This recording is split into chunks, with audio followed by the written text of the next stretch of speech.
So here I am thinking, the entire time I'm reading this book, why aren't more people reading this?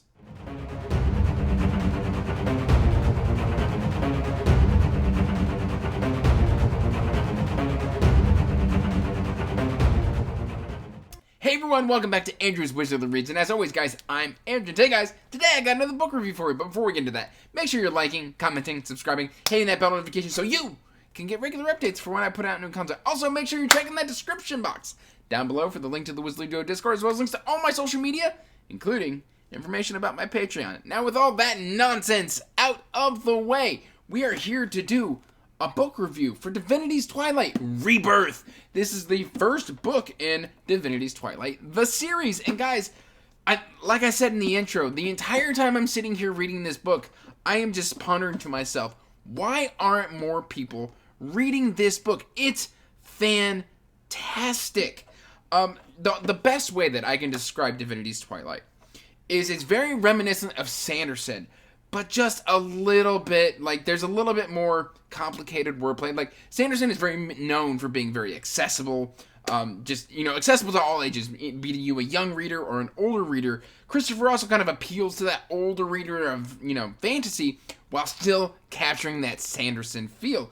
In fact, Divinity's Twilight, according to the author, is going to be Cosmere-esque, as in he is going to have books spanning multiple universes. I believe he told me Divinity's Twilight is right now planned to be 6 books. Currently, the second book is out, but we are here to talk about Rebirth, and that's this book right here. And let me tell you what, this book starts off with a banger. Now, I need to let you know, the prologue is 10% of the book. However, I know you're about to click away. Come back to me. Come back to me, because even though it is 10% of the book, it's pretty much non-stop action. Like, it's just enjoyable, it's fun, it is battle, it is magic, it is explaining the world, it is explaining the relationship between 3 brothers. We have got Sarkon, we have got Raban and Darmatius, and I think I've said the third one incorrectly.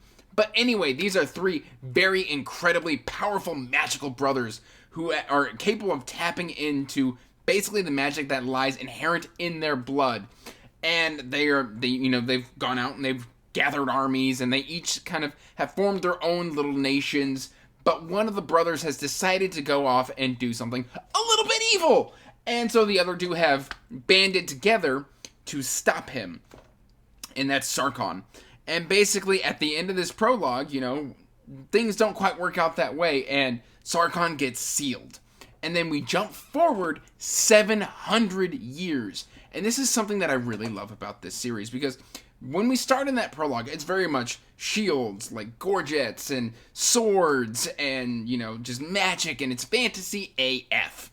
And then when we jump forward 700 years, we are kind of in almost a gas lamp industrial revolution. Like, we've got airships, we've got like electricity and things of that nature. Like, there is technology in this world, and it just works. There is something awesome. Like, think of like Mistborn Era 2 almost.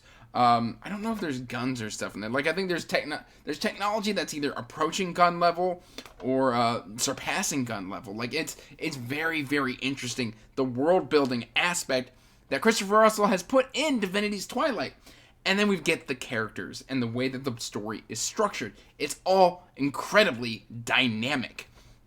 And what I mean by that is we've got a wide cast of characters, we've got coming of age, we've got creation stories, we've got kind of nested narratives within, like, we'll be kind of analyzing a character, and the character will say, hey, don't judge me, this is why the way I am, and then we will cut back to their past and deliver you that character's story.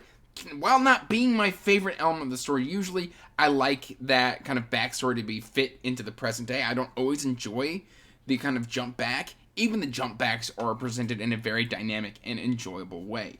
And you would think that this book is relatively short. I mean, let's see, we are at 463 pages after the epilogue, but I mean, it is fairly dense text. Hopefully I didn't give away a spoiler on that page, because I just flipped to it. But guys, we've got, like I said, coming of age. We've got a character by the name of Mateo, who is kind of he's like joined the military to try and figure out who he is. He's overcoming tons and tons of fears. He's he's bullied because he has all of these fears, but he keeps overcoming his fears in order to try and become this soldier. And he's known as Professor Nightlight because he sleeps with a nightlight by his teammates. At the start of the story, we have this kind of battle school situation going on, but don't worry, if you don't like battle schools, we're not there very long. It's maybe 20% of the book, if that.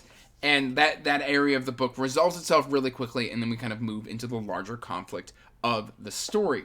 But on top of Mateo, we also have from that battle school, we have Valen, we have Vel, Raban. Basically, all of these people are on different teams. They competed against each other. There's like these exams that they're taking in order to whether or not they're going to pass military school and stuff like that. There's tons of stress. But also, remember those 3 brothers I mentioned? They each formed a nation. And basically, after 700 years, these nations are still at war. And those 3 brothers have either become legends or they've kind of faded into myth. They're respected, but like there's these deeper beings who are like gods, the Veneer. There's tons of lore that is still to be explored within Divinity's Twilight. We've got a great magic system. It is kind of what I would consider. Do I consider this a hard or a soft magic system? It's leaning towards harder magic system, but it's presented in a soft sort of way, if that makes any sense. It's dynamic, it's able to be used on the fly, but you can't like summon typhoons out of nowhere if you don't have the magical reserves. Basically, there are rules. We're just not going deep down into the minutia of these magic systems and the things of this nature.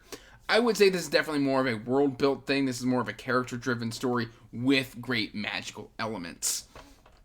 The way that the story is kind of structured in terms of our characters is we don't just follow a single POV. This is, in fact, a multi-POV story. And guys, what I love about it is we can kind of come to a character, leave that character behind for pages and pages and pages, and then come back to them, and it feels dynamic because even though we've been away from those characters for a while, when we are following other POVs, it is kind of informing on what the rest of our POVs are going to be doing. It's very, very interesting. There is kind of one POV in there. He's an older gentleman. I didn't quite know why he was in the story. Like he gets that one dedicated chapter and then he kind of pops up again later. But he didn't feel like he needed his own dedicated POV unless he's going to be expanded on in further stories, which is entirely possible. But guys, I mean, this story was enjoyable.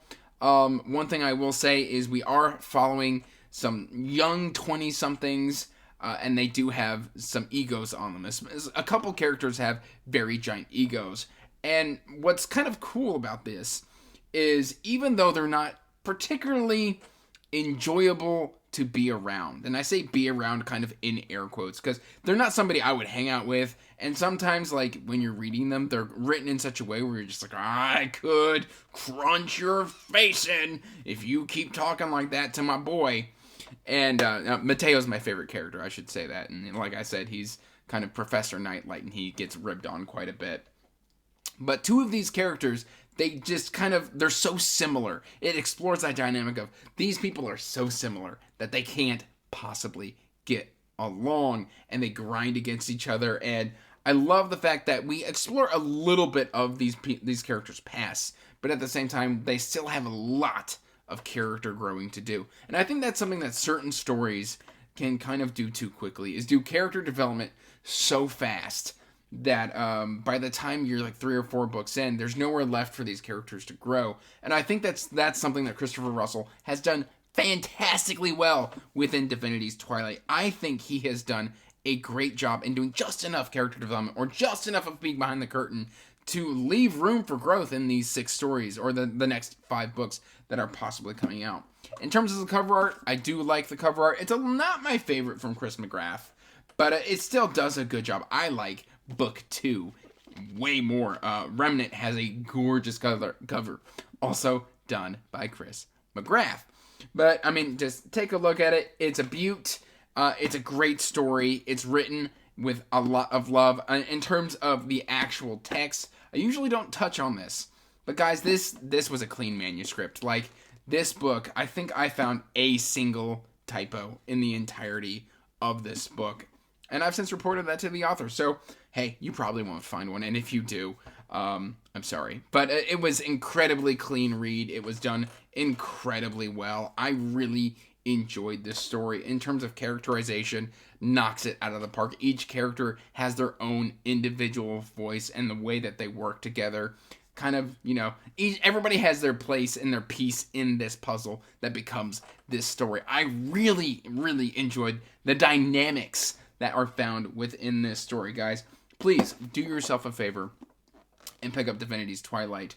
It's got great structure, it's got great story, it's got great magic, it's got great action, it's got great falling and rising moments. It keeps you engaged throughout the story. It's got some shockers, it's got some gut punches, and it's got a lot for you to love. So please do me a favor and give this one a shot, because guys, at the time of recording, this has got 123 ratings on Goodreads and 91 reviews, which is actually pretty good.